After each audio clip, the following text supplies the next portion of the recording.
You're listening to the Shoot Your Shot podcast. I'm Jen. And I'm Megan, and we're two boss babes sharing our business and inspiring you along the way. And today's episode, we are super excited about.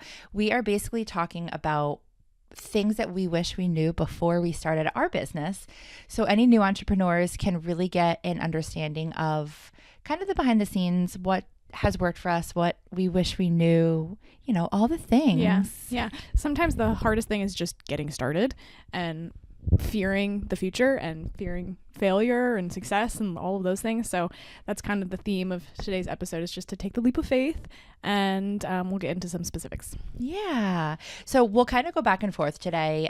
We have some notes on today's. Usually we're just kind of chatting, but today we're a little more, which I love our just chats. Yeah. They're one of my favorite episodes. But today we're a little more structured. So hopefully this episode will be beneficial. And I will kind of kick it off. And one of the first things that I put on my list was, when you first start, you have to have the strongest why. And what that means is, when I first started my business, it was during the pandemic. It was right when the pandemic had already started, but it was like the early stages of it. I was on maternity leave with my daughter. I had my son at home. So I had 2 under 2, which was crazy. Hence why I think I drank a lot and started a mobile bar, because I was like, if I'm drinking during this pandemic, I'm sure other people are too. And I saw the future of what I was in hospitality, and I did corporate event planning for large companies. And I just saw what was happening with the pandemic. And of course, at that point, we really didn't know like what was going on, what the future held. But I just saw that everything was becoming so virtual, and companies weren't hosting in-person meetings anymore. And it was already starting even prior to the pandemic. And the pandemic just totally took that to a whole nother extreme. So I saw that, and I just saw this opportunity of creating something of my own. And I also was commuting an hour and a half each way to work, which was mind-blowing. Yeah. So my why started as, I want to do something for myself. And then it started as, I want to show my kids that I can do something on my own. And then it just like evolved into this crazy empire that I built. But the why never changed. And I think that is the most important thing. And now my why is, I don't ever want to go back to corporate. So my why is going to be, what can I do to not make that happen? Yeah. But I think you just have to have this, and it can't be like, I want to make $1 million or I want to make $100,000. Like, it has to be something that is so strong inside of you that it's not going to make you stop. Yeah. You know? Whoa. Yeah. Something that you're really emotionally connected to, or something that actually really motivates you, like your kids. Yeah. Or wanting to go back to the lifestyle that you had before. For me, it's just giving couples a good experience, and I don't know, making art out of something that is really important to somebody else. And like, it's the same, like, that's never gonna change. So it's important. It is. What's your first on your list? Actually, this was the last on my list, but it's the first one I want to talk about, is that if you think something is a good idea, then it's worth trying. Because if you see value in something, then go with your gut. You know, if like somebody tells you that, I think you're crazy, or that doesn't sound like it'll work, like, they don't know what's going on in your head. Like, you might, I don't know, if you're passionate about something, like, there's something to it. And I think you could probably speak about that on the mobile bar, like seeing photos on Pinterest and being like, wow, that's a cool idea that's going on in Utah or whatever states, like the Midwest, being like, I can do that here, even though the industry here was really small. Yep. So yeah, absolutely. And I feel like if you think something's a good idea, in my head with my mobile bar, I knew that when I would host events at my house, I was always running around like a chicken with my head cut off, because I was like, do you want a drink? Do you need something? Do you need something? Yeah. And I never got to actually enjoy my own events. Yeah. So when I started the mobile bar, I knew that if I needed this, other people need it too. With photography, like, you know, people need photos for weddings, and you know that people want that experience, but you do it in such like an amazing way that you stand out from other photographers too.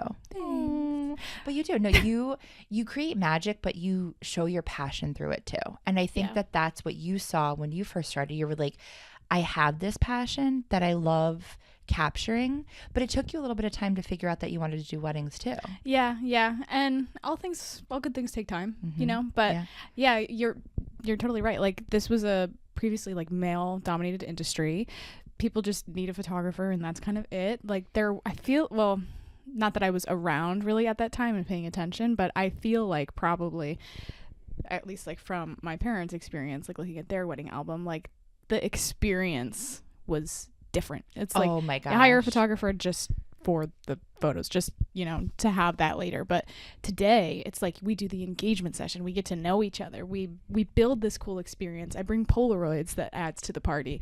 Like, there's so many more things that photographers do today that give you such a fun, elevated experience to your wedding day. That's not just, oh, that's the photographer in the corner. Like, the bridal party knows who I am. Like, we're all friends. Like, it becomes this thing, and the wedding day isn't so much of like a photo shoot anymore. It's just part of the experience all day long, and it should be fun. So I 1,000% agree with that. So I got married in 2016, and that was still the trend of you just hire a photographer. Yeah. And I don't regret anything. I love our photos. I love everything. I love my album. But I feel like looking now at pictures and seeing like what we captured at my wedding, like my shot list would have been totally different. Yeah. Like, my shot list was get my family, get this, get that. It wasn't like get the experience of the wedding. Like, we had Milano cookies as our favor. My last name's Milano.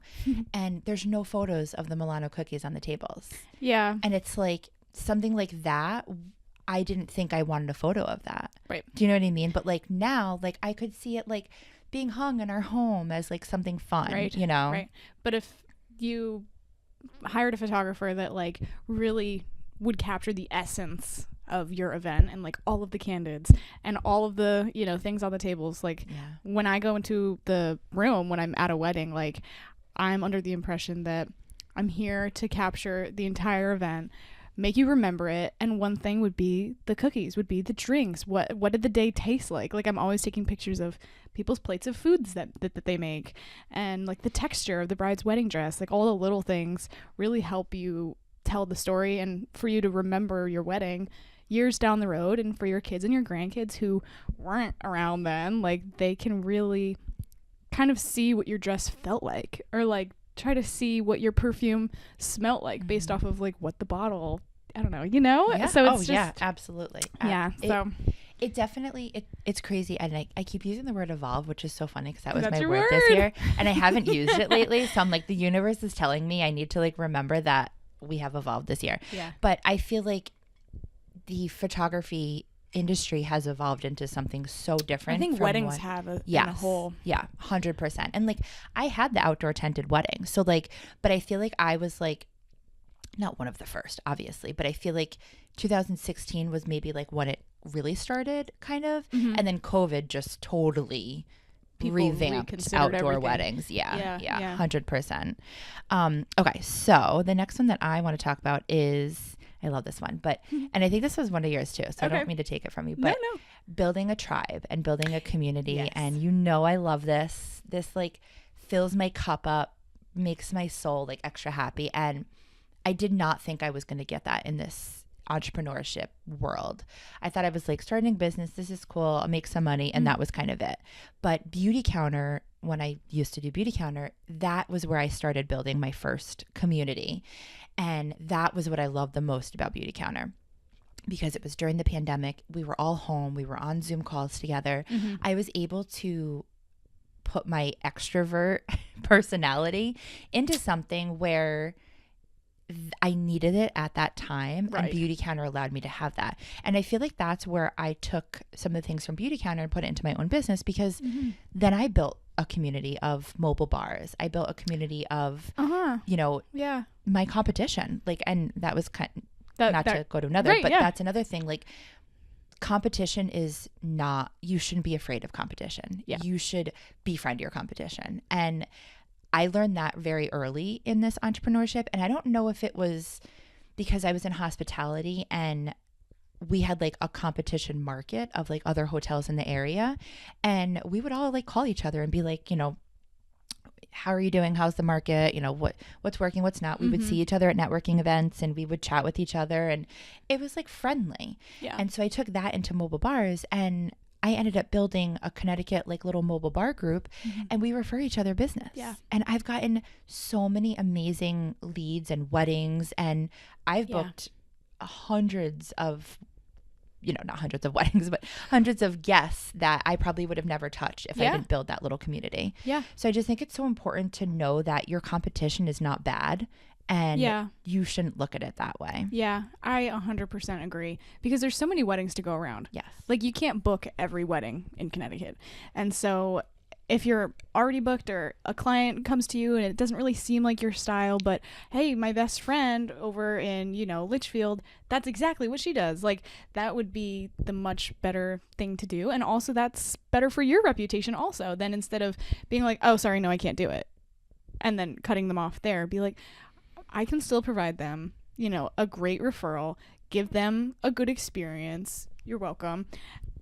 And then maybe they'll come back to you or send, a friend your way instead. And so, I don't know. I agree with that. I don't think competition is, not that I don't think competition exists, because obviously competition does exist, and it pushes you to be better in your business. If you see other people doing something different than you and you're like, oh, you know what, there's something to that. Like, that is good and makes you better. But there's, I don't know, we've talked about this a lot, but like, copying your competition is different than like drawing inspiration from somebody else. But yeah, no, I don't know. I don't think competition is a bad thing. And I think too, like, something that you've talked about before is we both have kind of started to find our audience and like our clientele and who we want, and the venues and the areas that don't make sense for you and your passion.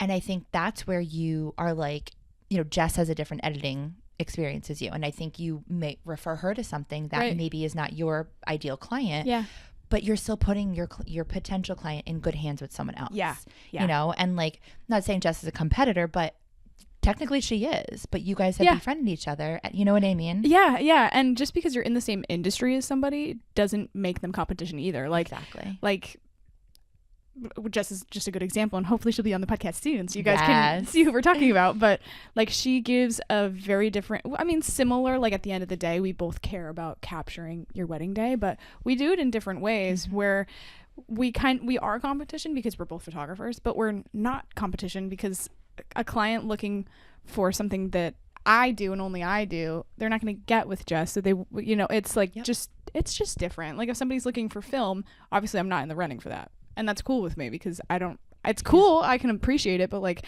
I don't shoot film and I don't have any interest to at the moment. So like, even though we are both photographers, we're not competitive because we offer two totally different things and we're kind of in different markets in that sense.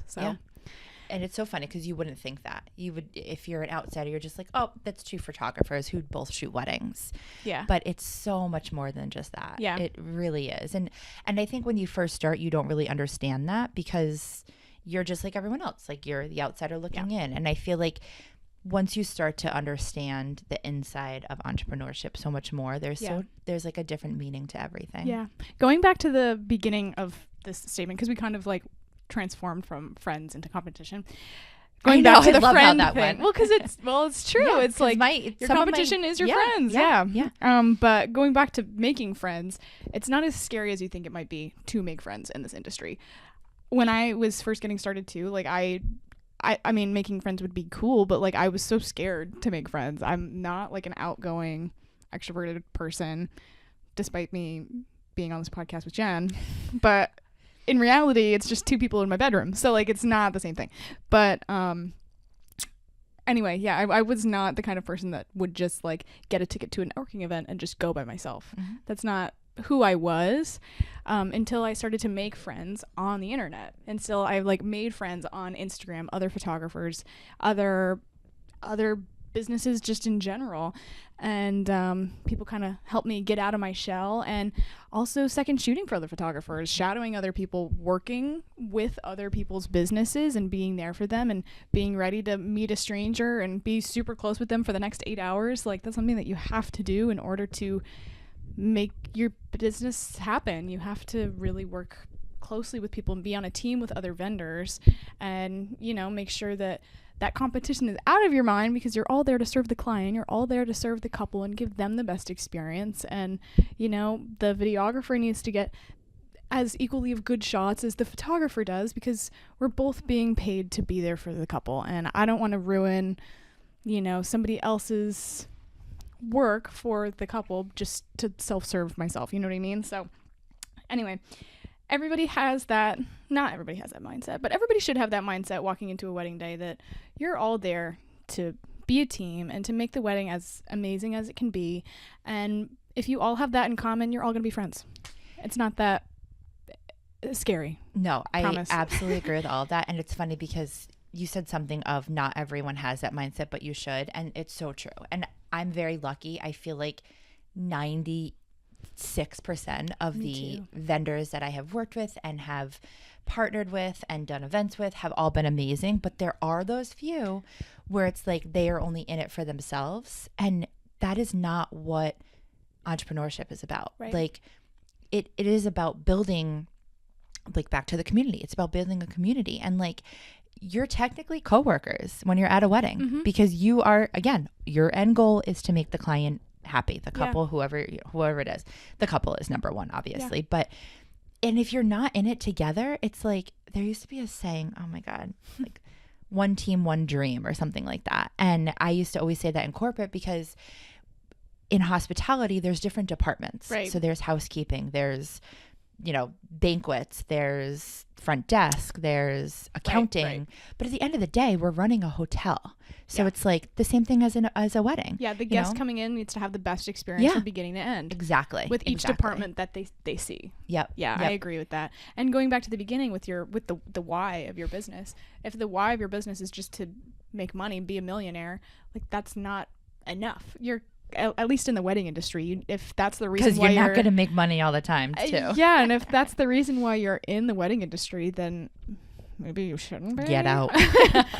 Because that will show, like, and we've talked about this on the podcast a lot too, that like, if you are not at your 100%, if you're not giving somebody like the best experience that you know you possibly can, if you're not like trying to be like the most fun person and befriend everybody, and you're there just for yourself, just to make money, just to complete the contract, like, that'll show. And nobody's going to want to give you a 5-star review, refer you business. Nobody's going to, you know, it's just not how it should work. Yeah, no, I 1,000% agree. Your why needs to be something. Strong and passionate and all the above. Another one that I know you have on your list, and then it kind of ties in, but about losing money. Do you want to talk about that one? Yeah, that you need to lose money to make money. Yes.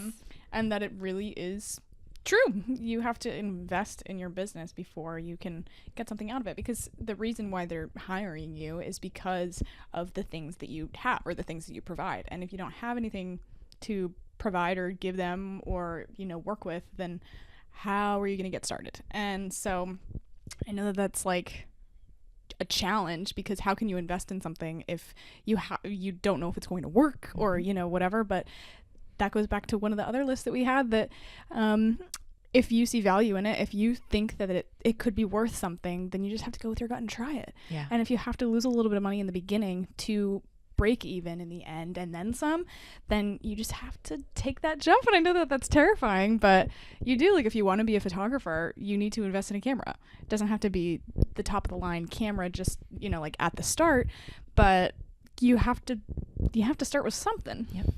And I wanted to go off of that because I feel like I have now found a different purpose where I really enjoy giving back to my community right now. And it could be because my kids are in school, they're starting the school system, and they're starting to put their little feet and hands in the world.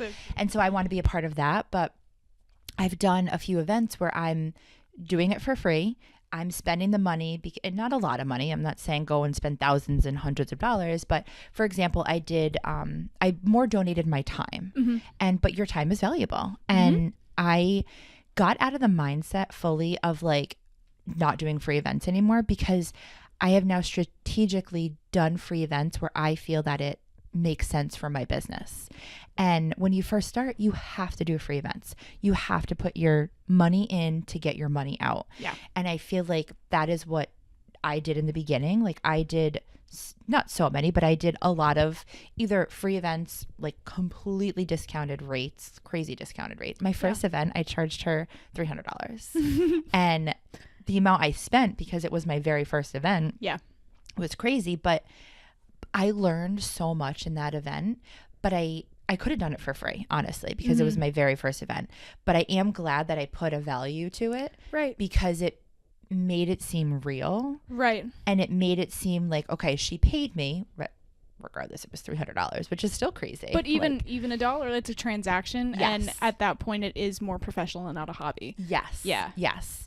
But going back to like trying things if you don't think they're going to work, like I built this trailer not knowing if anybody was going to book me. So it's like it sat in my driveway while we were building it, and every day I looked at it and I'm like, is someone going to hire me? Like, is someone like, what if nobody wants this? And like, I just have this thing in my driveway. I just have this horse trailer in my driveway. And look at you now. But yeah. Now you have 2. Yeah. 2 and a team. And I never thought it would get to where it is, but it's because I shot my shot.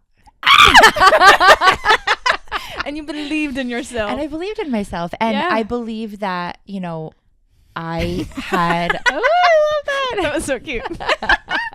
But I believe that there was like I went with my gut too. Yeah. And I feel like in entrepreneurship, that weird feeling that you have is the universe telling you that you are meant to do this and you are meant for more. There's another saying that it's like a joke about gambling, but it's the like you don't lose until you quit or something, because if you keep gambling, like you could win $1 at some point, and then you do win. So you don't lose until you quit. And it's the same thing with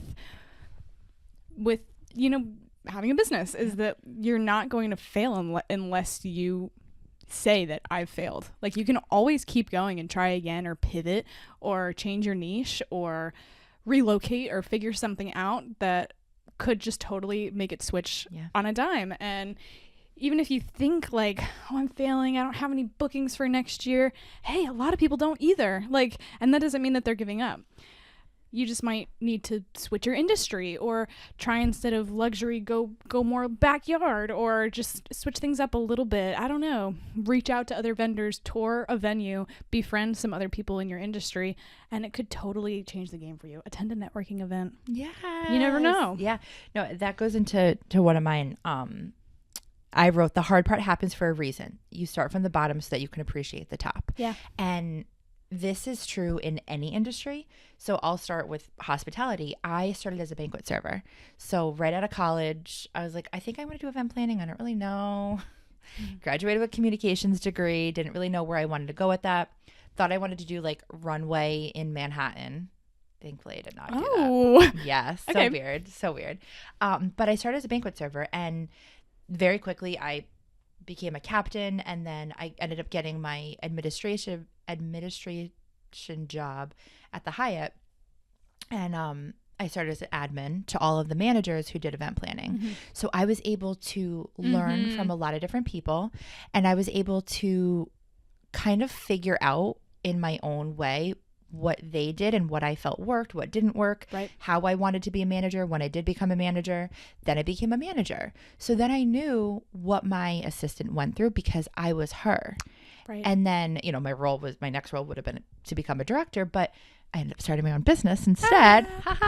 But now with my business, like I'm still a bartender because I want, and obviously my end goal is to no longer do the events, which I'm trying really hard. Unless you want to. Unless I want to. You're in control of that. Yeah, there's always going to be events that I still do, but I truly want to see myself to the next level. But anyway, the point I'm getting at is you have to have those low moments, and I'm not saying a low moment is starting from the bottom. That's actually the best way that you can start. Right. But the low moments, meaning when you're unmotivated, when you're not, you're like, you want to give up and you don't want to do it anymore, because those moments you need to have so that you can appreciate when you're making all the bookings, when everything's coming in and you're like, you know what? I knew I could do this. Yeah, I knew that this was okay. But that's also why we have an off season, because it allows you to regenerate your mind, regenerate like everything, take a break, and kind of go back and be like, okay, busy season's coming again. Yeah. But I need to take this time to, Elevate your photography business with Narrative Select. Focus more on creating and less on repetitive tasks like checking eyes, focus, or matching skin color tones. Say goodbye to slow software, load raw files in seconds, review images instantly, and export your selections to Lightroom in style with just one click. Call your photo shoots twice as fast using Narrative Select. Try Narrative Select plus Edit today with 1,000 free edits with the link below. I think one of the things that when I first started my business that I wish I leaned more into was creating healthier habits and a better mindset. I feel like I learned that a little bit later on when I hired a business coach and did more like inner research. And I feel like I think maybe if everyone doesn't know, but I'm not like a woo-woo person, but I have started becoming more aware of like the universe doing certain things and all of that. So I feel like if I tapped into that a little bit earlier in my business, some things would have been a little less challenging. But I do think everything happens for a reason. But I just think like during COVID, I did the 5-minute journal. I don't know if you've ever heard of this. Yeah. Where you literally take 5 minutes out of your day and just like write down, I think it's like the best things that happened today, the things that were hard today, the things you could have worked on today, or whatever it was. Or I don't know if you do it at night, morning. I forget. I should get back into it because I remember just appreciating that. And I'm not someone who writes things down, but when I do, actually, I am someone who writes things down. It's just kind of a hot mess. But I feel like me writing those every day was like remembering that I did do hard things today. And I did do, just waking up and making my bed is hard. I'm not a morning person. So I was getting up super early mornings and most mornings because I wanted to do work before my kids got up. And I just remember those mornings being really special. And I'm in a season right now where I'm not getting up that early.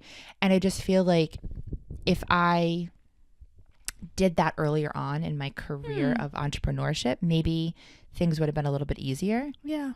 But what do you think about that? That's so interesting. I have a journal that I write in occasionally, like when I'm in the mood, when I have something to say. But making a habit out of doing it every day is a really good idea because, there could be days like in one of your low points where you're not really feeling that great. But if you had it all written down, you could flip back in the pages a little bit and see one of the highs, and that could those thoughts that you had and the feelings that you had when you were at your best and your business was doing really well, like that could be motivation enough to try to push you to go back and you fight harder. Instead of being like, oh, what was me? Seeing yourself, your past successes related to your business or not, I don't know. That could be like a cool habit to do every day.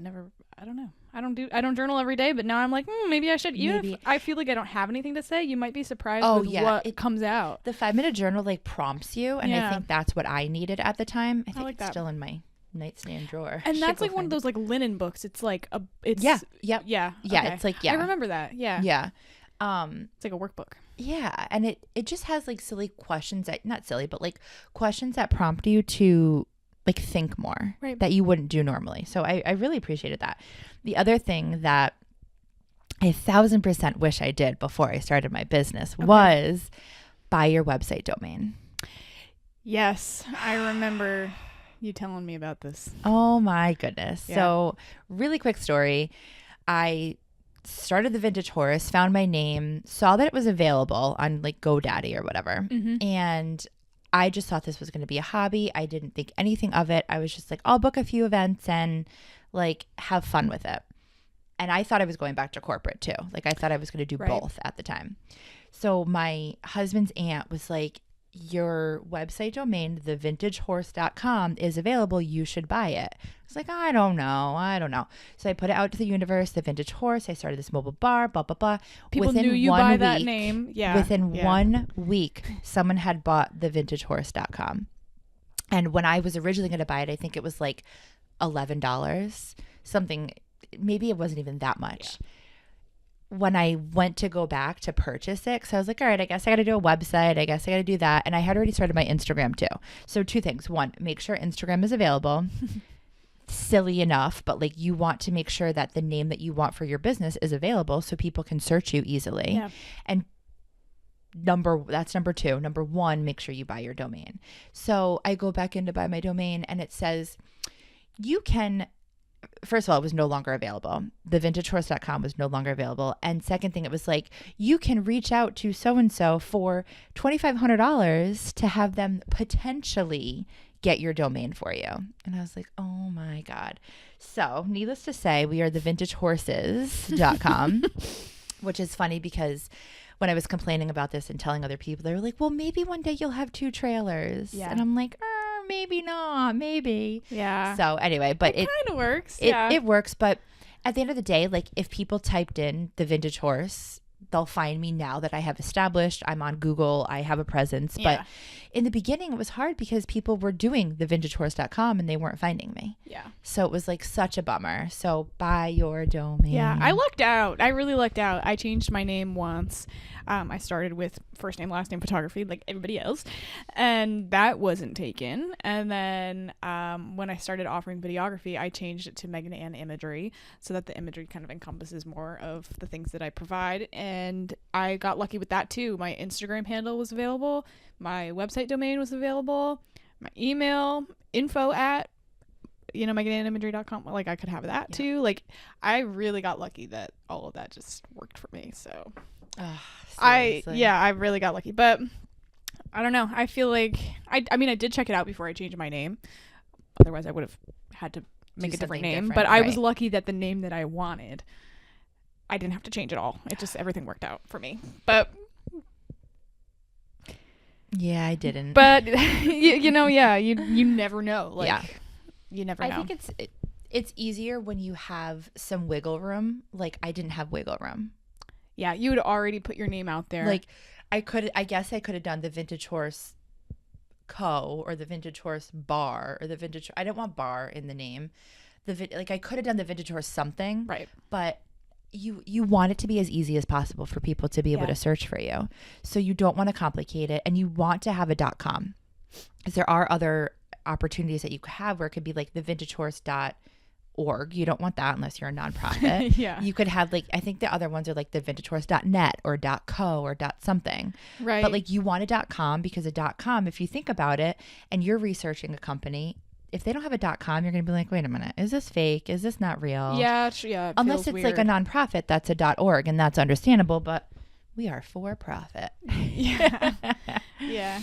So yeah, it's definitely a hiccup that worked out for you kind of in the end. Did. I mean, everything's all right, but it's fine. Yeah. My name, I wish it was a little bit more user friendly to look up, because my first name has an H in it. When you think of the name Meghan, that's not like, people just do Megan.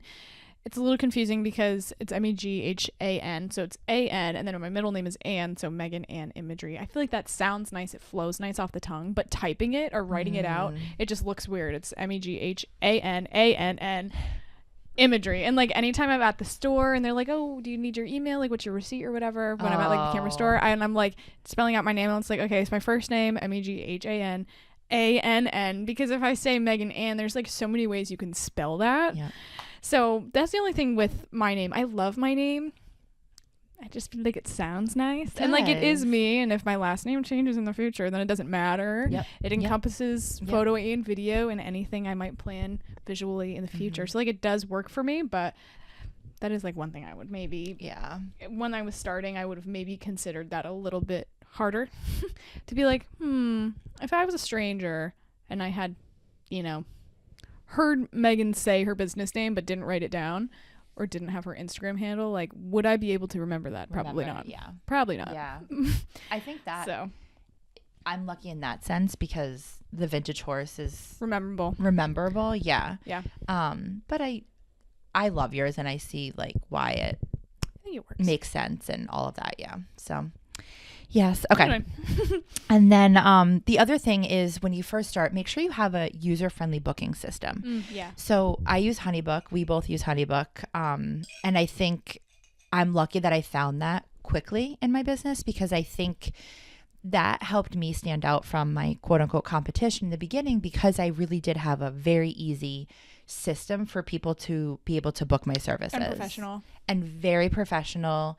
I didn't look like a scam. I looked, I'm taking money from someone, sometimes someone who I've never even really talked to, versus emailing back and forth, but they trusted it because it was such a user-friendly, secure system. It wasn't just an emailed invoice from a random that you're Venmoing. Email. Yes. Yeah, it's like a client portal where you create a password, you get a receipt. Yep. It's legit. Yes. Yeah. Insert HoneyBook. This commercial brought to you by. But yeah, you just want to make sure that you get away from Venmo if you can. Get it. You do have to pay a percentage when fees come over. That's going to be across the board with mostly any platform. But you can if you feel that you don't want to pay those fees, you can put those fees into your prices as like a hidden cost somewhere. I think it's like 3% typically. Yeah. Is like the fee that the credit card or the system will charge you.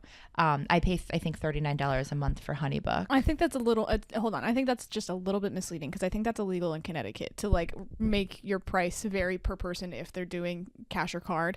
But I think you meant that raise your prices in general for everybody. Thank you. Yes. Like if you are feeling like that 3% fee is like really eating into your business, then just raise your prices. Exactly. And don't raise your prices like per person and make it like you get a good price and you get a bad price. Correct. Yes, but thank you. Yes. Because depending on what state you're in, it's not every state. Like some states, if they are doing credit card, you can charge them more to cover the fee. I know that some states they do allow that, but I think that's illegal in Connecticut. Okay. So I just wanted to say that. Thank you. That is what I meant. But if I knew what you feel meant. like you're losing money by using all a the time. good domain, Right. then figure out a different way. Yeah.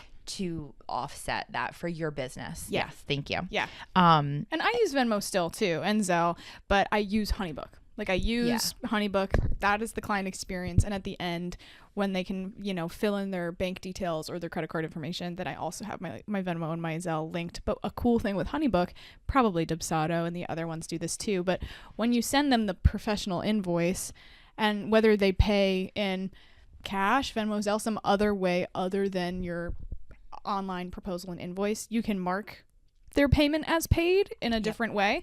And so when somebody does pay me on Venmo or Zelle, then I go back in and I mark it as paid, and then they still get like a receipt sent to them. So there are ways to still use other transaction tools if your client prefers that, but I always send them the proposal with the credit card, and then I'm just kind of like, and if you want to, I guess you can do this, but like I don't prefer it.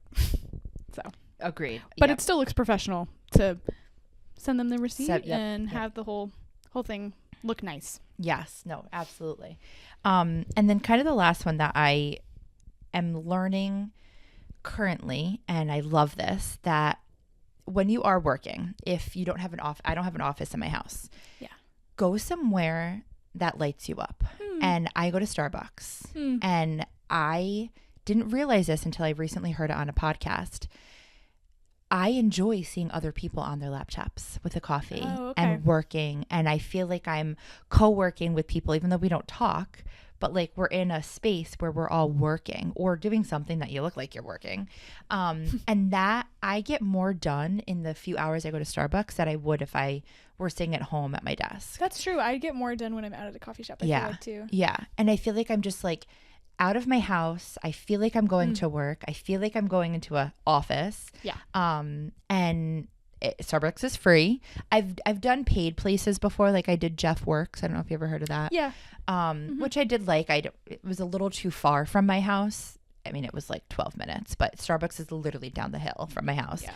So it's just, that's easier for me. And I think I like people watching. I think it like my ADHD sets in sometimes, and I feel like I need to like look, because I listen to music when I work as well. And I know that doesn't work for everyone, but I think I need the off balance to it's weird. Do you listen to music when you work? Sometimes, yeah. Okay. Yeah. But I think I need the distraction, which sounds weird, right, to then like put me back into my Yeah, I don't think I could work in silence. No. I never work in silence. I usually like watch a TV show or something in the background. But if there's like, I need crunch time, music will make me work faster. Because then I'm not like, it's not drawing my eyes away somewhere else. But it's interesting. Like sometimes I'll listen to a podcast too, but like even that is sometimes a little bit too distracting to me. When I put on just like music, I feel like I do work a lot faster. Yep. And then on top of that, being at a coffee shop, I feel like it's the pressure of other people around me. I feel like I need to look like I'm working, and I like feel bad when I pull my phone out at a coffee shop or something, because I'm like, no, everybody's watching. Yep. You have to keep working. It like pushes me a little bit. Yeah, no, I definitely feel like I get more work done when I go to Starbucks. And I thought it was just like in my head, I just want to be out of my house. But the woman who explained it really well on the podcast was like, I enjoy being around and she's like, I don't know if they're entrepreneurs. I don't know if they're working from home. Like, I don't know what they're doing, but they're working with a coffee in the setting that I'm working with a coffee. And I was like, that's so true. That's cool. Yeah. Cool. So anyway, find a place that like works for you, whether it's your house and you have an amazing office. I unfortunately don't have that luxury. Yeah. I said to my husband the other day, because our kids have taken over our like, we call it the sunroom. It used to be like our TV room.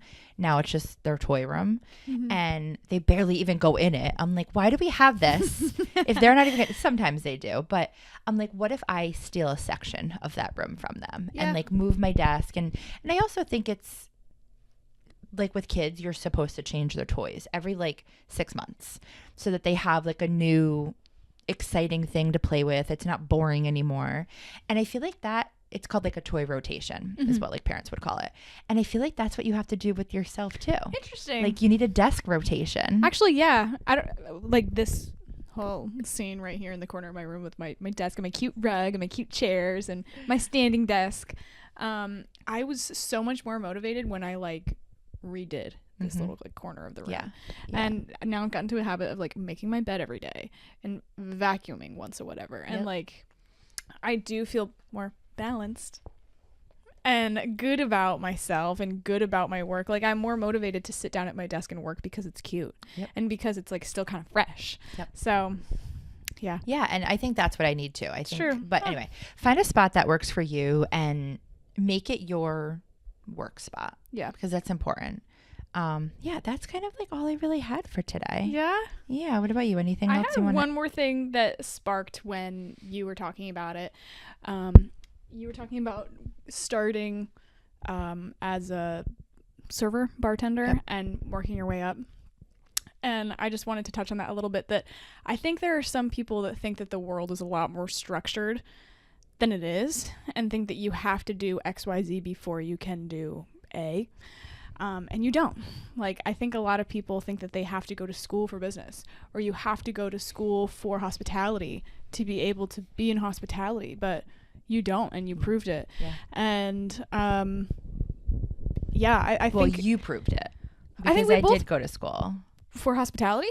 I didn't go for hospitality. Correct. That's what I mean. Okay, so that makes sense. I think we both proved it, that if your heart is set on something, that there are other ways to achieve it than going to like a professional or structured education. Like all of the knowledge that I have on photography has been self-taught or high school level. Like I learned how to edit videos in a high school class when I was like a sophomore. And that's like what sparked it for me. And I was like, I could just figure this out by myself. Like I didn't go to school to learn anything. I didn't pay for a photographer's course. Not that that's not amazing, and it probably would have helped me achieve things faster, or probably would have taught me things that took me longer to figure out on my own, or things that I don't even know right now. But you don't have to do this in order to do that. Like you can do it yourself. You can figure it out.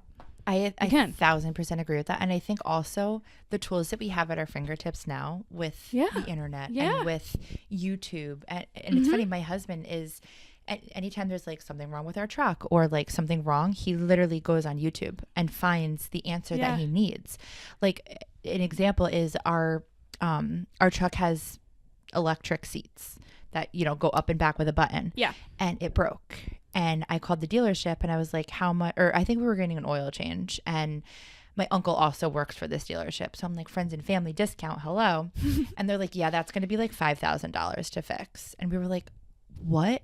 My husband literally went on YouTube, found out how to fix it, bought the piece that needed to be fixed for $75. Wow. And fixed it himself. Wow. So we literally saved $5,000 just by putting in a little elbow grease. Going on YouTube. Yeah. So I feel you're 1,000% right. The tools that we have right now, you can literally do research on anything. And finding a good podcast like the Shoot Your Shot. Hello. But that's going to help you learn from other people. And, and it's funny. I always listen to this one podcast called Empower Her. And she's the one who like made me start my business and motivated me to start my business. And when I get in my like little funks, I put on her podcast again.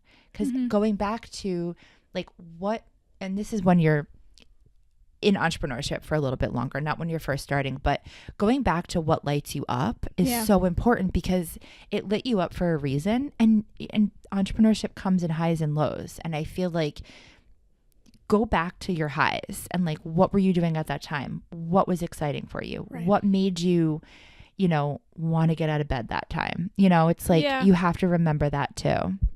Yeah. That was good. This is a juicy one. No, but you're so right. The tools that we have now are just, it's unlimited. Yeah, I don't know. I feel like I've met a lot of people, or at least like seeing on people's private stories or whatever, complaining that they feel like they can't do this because they don't have the opportunity to do that, or something just happens like a roadblock and they feel like they can't get over it. But it's like other people have had that same roadblock and somehow made it over. And so you can too. And even though it's really hard and you like don't see the light at the end of the tunnel, you don't know what you should do next, finding somebody who did come over it, ask them what they did, figure out another way around it. And I don't know, there are some people that think, at least with like wedding photography, that you need to have like X number of years to be able to book your own weddings or become a true professional. But it's like, a lot of it is talent based. And if it took one person a lot longer to build their skills and their talent to be where, you know, they felt that they could take on professional work for their own businesses, could be somebody else who's been a hobby photographer for 10 years and is really great with their camera and really talented and has been taking pictures for years, but maybe just hasn't done it in a professional space yet. They could start tomorrow and be just as great as you. So I don't know. I don't think it's as structured and like black and white as some people think it is. Like, you don't have to go to college. You don't have to do this. You could just try and see where it goes. This kind of like sparked one last thing that I want to bring up is, so I was in corporate for 13 years. And even like prior to that, I feel like school is like corporate too. And because to your point, it's 9 to 5, what you think you're supposed to do. Yeah, right. And I look at some of my friends most of my friends are all still in corporate. And I just look at them and like, they're having kids, and they like, one of my best friends, she got 8 weeks of maternity leave, and 2 of those weeks she had to take vacation. So she technically got 6 weeks and she had a C-section. Gosh. Which like, your body doesn't even heal in that time, let alone your mental state. And she went back to work yesterday, and I was just like, how? And it's crazy. And I think she listens in. So, hey, girl. Kudos. But I look at them and like, no judgment at all. But I wish that they could experience what I'm experiencing with entrepreneurship, and like how I was able to be home with my kids, and how I'm able to go to my kids' school whenever I want to, and go to the book fair whenever I want to. And yeah, it's stressful, and the money is not consistent. It's, you make money when you put in the work, but the outcome of it is just life-changing. Yeah. You know, it's like, yeah. But yeah, I look at some of my friends and they're happy and they're not complaining to me or whatever, but some people don't want the stress that we have. They don't want the stress. People are fine. They're not like meant to be entrepreneurs, and not everybody is. That is for damn sure. But I just wish that they could find a different, I don't know. And I'm not saying leave corporate. I'm not saying corporate's bad. It's not. But I just feel like people, to your point of, you think that you're supposed to do this, you think you're supposed to go to school. We've talked about this. You think you're supposed to get the corporate 9 to 5 and climb the ladder. Yep. That's what I thought That's too. what everybody tells you to do. Yes. Yeah. And just looking back, and I don't regret anything that I've done. I think those 13 years prepared me for entrepreneurship, and college prepared me for entrepreneurship. It prepared me for everything. But I feel like I wish other people could have the guts that we had, because it does take guts, and it takes a mindset to be like, I am going to allow the universe to help me with this right now, because that's literally what you're just throwing it out there. You're like, can someone please catch me? Jesus, take the wheel. Jesus, take the wheel. Yes. But yeah, that is probably the hardest part about this whole thing.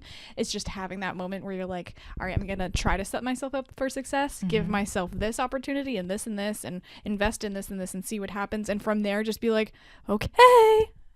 And just hope that like all the work that you've done will make it happen. And part of it is hope and part of it is hard work, but they do kind of have to go together. You can't put in the hard work and not believe in yourself and be like, I don't think this is going to work. Because if you think that, then you're going to stop at some point. You're probably going to, but if you're hopeful the whole time and you're like, I'm going to go until it happens, then you will go until it happens. You're not going to lose until you quit. And just to like tie that last comment in a bubble, or in a bow, not in a bubble. Start before you're ready is like the number one piece of advice I could like give, because you're never going to be ready. You're never going to feel ready. It's like before you have kids, like, oh, it's not a good time to have kids. You are never prepared for kids. No matter how hard you try, no matter how much you want to think you're prepared, the universe is going to laugh at you and be like, oh, you thought you were ready? Here you go. But you have to start before you're ready, because if you wait until you're ready, it's never going to happen. Ooh, yeah. I think that's true with like most things in life. Is that it never is going to feel like it's the right time. No, you have to make it the right time. You have to. You have to. It's the same thing with like buying a house and like the market and it's not a good time. Well, it's never going to be the perfect time. Literally never. So never. It's so funny. It's to the same say thing that with everything. Yeah, I think because we like have outgrown our house and we want to move, and we're like, oh, it's just not the right time. Everybody says that, but I feel like no, you're 100% when it right. is the right time and interest rates or whatever go down, then like the prices are going to go up, exactly. and it's going to be the same situation, just in reverse. Like, oh, it's still not the right time. The market's high, or now. If it's good for like 1 week, and then you're not ready in that one. You're not, So no, 1,000%. And all right, well, we could ramble on. Yeah, this was a good one. This was fun. Yeah. But thanks for tuning in, and we'll see you in 2 weeks. Cheers.